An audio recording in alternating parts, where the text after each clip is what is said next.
What's going on, y'all? KMBest here. Let's take a look at the top decks to climb in Marvel Snap. There is nowhere else to start than with Thanos, who I have affectionately nicknamed Please Go, because I think most people in the game are pretty sick of this guy at this point. It seems like the cycle is a good card comes out, we realize it's better in Thanos than anywhere else, and then Thanos runs the meta with that card for a few weeks until people realize that they have to do something else, and frankly, I don't think that's going to happen this time. Mockingbird has pushed Thanos to absolutely new heights. This has more than made up for the fact that the Greenstone got nerfed. Mockingbird is now basically effectively anywhere from a 2/9 to a 0/9 in Thanos decks, and more importantly, it accentuates your best draws. When you have a Mind Stone in your opening hand, you can be pretty sure that you're gonna end up playing a free Mockingbird at some point in the game, not only because the Mind Stone is drawing you closer to the Mockingbird and drawing cards that draw you closer to the Mockingbird, but because it is also discounting the Mockingbird and drawing cards that discount the Mockingbird. In a perverse way, the nerf to Greenstone was actually a buff to its playability with Mockingbird, where there would previously have been tension between I need to play Greenstone on a turn when I can get a benefit from the ramp as much as possible. There is no longer that tension. You simply play the Time Stone out and it discounts your Mockingbird, and you don't have to think about it at all. Mockingbird is probably not, if not the best card, one of the best cards in this entire deck. And this is the entire reason that Mockingbird would ever be considered problematic, in my opinion. I think outside of this deck, Mockingbird is a relatively balanced card, but in Thanos, it is very clearly an issue. And I even think that if there were another deck that were doing what Thanos is doing with Mockingbird, it wouldn't necessarily be broken. The issue is that Thanos was already extremely good, and the new card is extremely good in Thanos. It's kind of a bit of a force multiplier.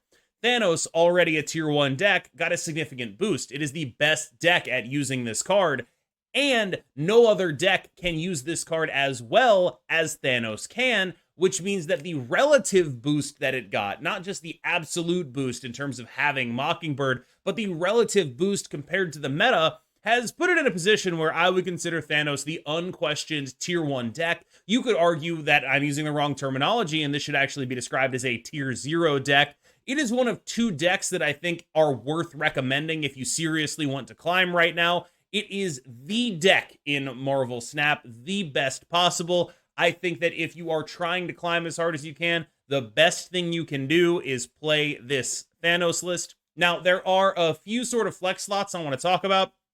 Professor X at this point exists mostly as a method of countering combo decks. Phoenix Force is generally good into Thanos, unless Professor X is running around and Alioth is running around, which they are. And of course you have Hela, which again is generally something that you can play into Thanos, unless Professor X is running around. So what this is really trying to do, I would think of Professor X not as like a scam win condition for you. It can be a scam win condition for you, of course, but it's also mostly there to prevent you from getting run over by combo decks. It happens to be weirdly good into a lot of those combo matchups, and because it's weirdly good into a lot of those combo matchups and just like fine to play anyway, and you get like a bunch of free Mockingbirds, it's kind of a free include. Just you don't have to tunnel vision on Prof X Alioth in this deck. You often actually do have stronger things to do. In addition, Mobius is in here. Loki can no longer keep up with Thanos because of the asymmetry of Mockingbird and Stones, similar to the asymmetry of Lockjaw and Stones. It is kind of crazy how that worked, I'm not gonna lie. And I think Mobius sort of reinforces that. Mobius is honestly more here to just stop your opponents from doing stuff like Mockingbirding you, right? Like that's really what it's here about. But the fact that this deck can just afford to run Mobius and be totally fine with that and like have the counter to its biggest counter is a bit annoying to me personally. It feels like there shouldn't be a deck that can do all of these things, and yet there is. So Thanos, best deck, I recommend you play it. The only other deck I think is worth considering in a serious way is Discard. I think Discard is an elite deck right now. It has a ton of points and a lot of early game scalers that make it difficult for Thanos to leverage Professor X against them, and also a ton of just ability to go extremely tall. This deck can absolutely go as tall as a Thanos deck, even without all the ramp in there, just based entirely off of synergy. Now, the main inclusion that is in here now that wasn't in here previously is Corvus Glaive and Helicarrier, and I sort of view them as a package. If you do not want to play Corvus Glaive and Helicarrier, I do not think it is actually a huge drop-off to play something like, Dakin and one of Colleen Wing or Lady Sif, depending on how you think about it. You can also, the way I think about this deck is, it looks like this if you have Corvus and Helicarrier in it, and then once you decided to play Corvus and Helicarrier, I believe those are cards, effectively those are cards 9 and 10. And then cards 11 and 12 are pick 2 of 3, Lady Sif, Colleen Wing, and Meek. And I think you can argue for most configurations of that. Now, if you don't want to play Corvus Helicarrier, you don't have to pick 2 of 3. You also get to put Dakin back in. That's sort of basically the way I conceive of this. The reason I like Corvus Helicarrier right now is partially because when you are able to play the card Corvus Glaive and it discards anything beneficial to you, that's usually just really good. Corvus and Helicarrier are a package because the extra energy from Corvus allows Helicarrier to be a little bit better of a card when it is discarded, and because the Helicarrier itself allows you to have more good hits off of a Corvus. You obviously can't play Dakin and Corvus in the same deck because you really want to play them both on 3, so you end up having to choose one or the other. I have chosen this one. And generally, the other upside of Helicarrier is that it makes your game plan a little bit more unpredictable. This is not, of course, especially reliable, but having the big question marks over what you could be playing can be very relevant. I have lost to Helicarriered Shang-Chi's before, and it's like, well, there's nothing I can do about that. And that's true. There is nothing you can do about that. You just die.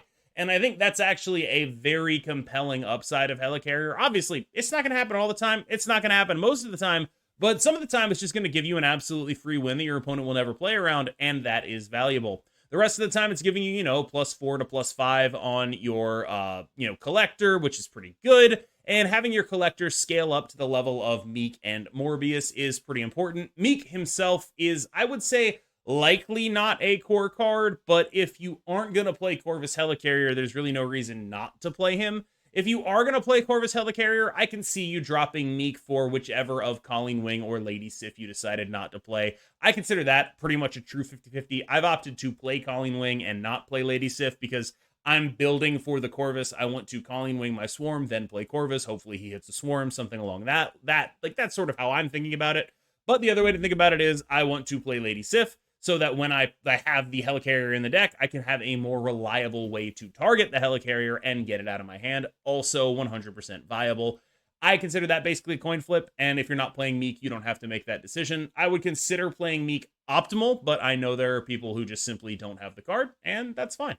So here's where things get weird. It's very difficult for me to talk about the remainder of the decks. I think that it's very clear for me that if you want to climb, you play Thanos or you play Discard. There are other decks that people have been using to great success, and I'm going to cover them, but I want to be explicitly clear here that if you're talking to me, you're like, well, KM, what do you recommend I play? You play Thanos, you play Discard. Now, let's talk about everything else you can play. And you can still play this, like we're talking about decks that have hit rank 1 in capable pilot hands. It's just probably going to be harder, and you're going to have to be better at the game. That's sort of the issue. It is very easy, I think, for people to pick up Thanos, to pick up Discard, play, and succeed. And it's a lot harder to do that with these other lists. So I wanted to have this little disclaimer in there, just warning you, just letting you know before we jump into it. Let's start with Loki. The Tanjo deck does absolutely exist. He, of course, has been maintaining rank 1 with it, as he is wont to do. We did a little bit of an interview with him a little bit earlier. You can check that out for a deeper dive into this Loki archetype.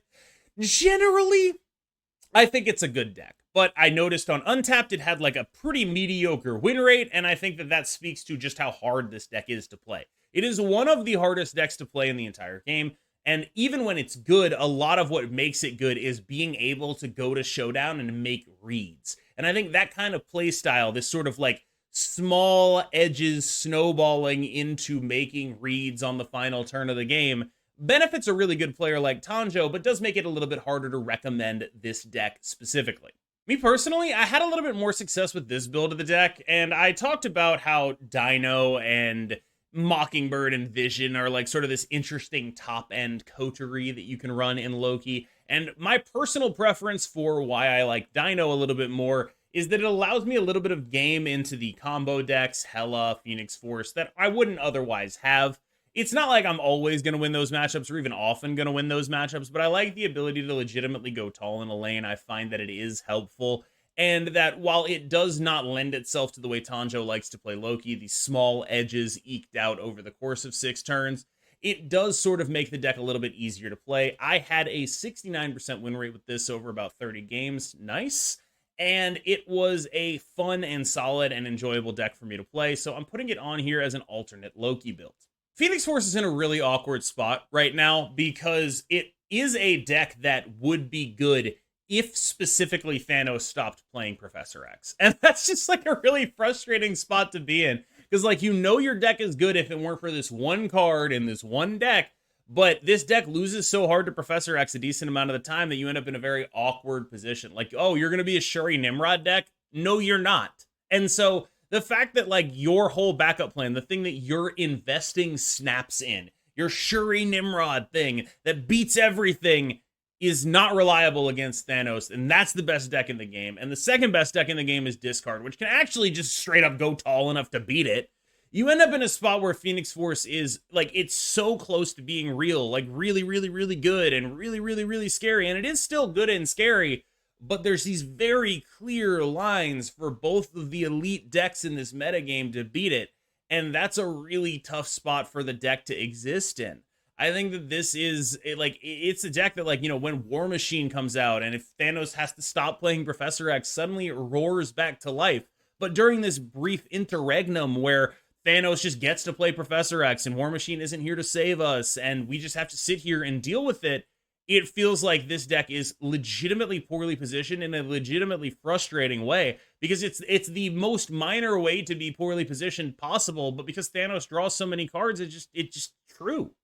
Hela is similar. This is the highest win rate Hela deck list on Untapped, and I am insanely frustrated by looking at it because you're a Hela deck, right? You are cheating as hard as you possibly can, and you're still like, you know what? I should run Mobius in here. I need to not get Mockingbirded. And I think it's like that is really representative of just where the metagame is at right now, where you're in a position where you are the Hela deck, you cheat, and you're like, you know what? I don't even think I can cheat hard enough. I think I need protection from what they're doing to cheat cards out. And it's just like, that is so tough. But it makes sense when you think about it, right? Like, you're playing a Black Knight, a Black Cat that you're going to bring back with Hela, right? And it's like, oh, well, they get a 0/9 too. And it's like that, you do kind of have to do that. It's just like, this is indicative of the health of the metagame. And I would say, when you're in a situation where Hela has to tech against other stuff, that is crazy. That is a crazy situation to be in, where Hela is out here like, I need to run tech against this new card. Woo, boy, that's a really tough spot to be in. I think like that is wild. You will notice I'm not playing Corvus in here. There are also Corvus builds of this deck.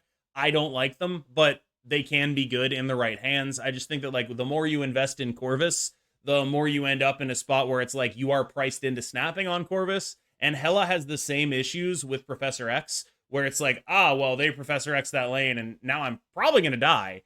And when you have to snap on Corvus, which is, of course, before Professor X, you end up in these spots where it's like, well, I have to snap this, and I might die anyway. And that's a really tough ask for me. You can play Destroy. I got no issues with you playing Destroy. It's a little bit less consistent than Discard, and the delta between them in terms of the amount of free points they generate is a little bit smaller than it normally is. Like, typically the reason to play Destroy is you get to go play Discard and you just go taller, right? You get them. You absolutely get them by just going taller.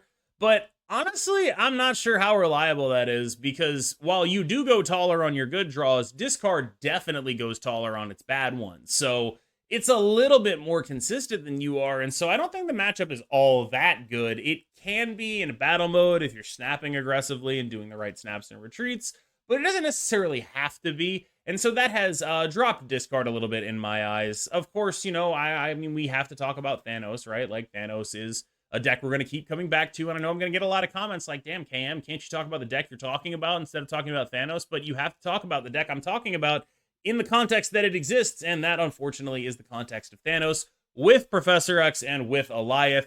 Discard, not good into those cards. Discard is a deck that is not great into Professor X generally. Obviously, you know, freezing your thing, or destroy, of course. I mean destroy the whole time. Destroy. If I said discard here, I meant destroy.